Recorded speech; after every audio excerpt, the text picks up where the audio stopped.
Hello guys, itong aming lunch ito, cashew rice at chicken. Tapos ayan, chicken rice. Ito po yung the best po pagkain dito sa Singapore. Ayan, hindi pa ako nagluto. So ayan po aming lunch. Tatlo po yan kasi hindi ko napapalinda po. Isa po ganun po ito yung ating.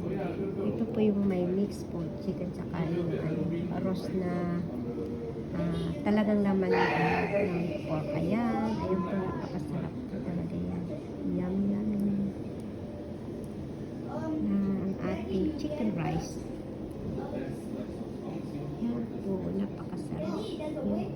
Talaga po yan, pati yung kanin po masarap yan. Ayan po, makikita po natin, napakasarap po. So ito po yung yung pipino.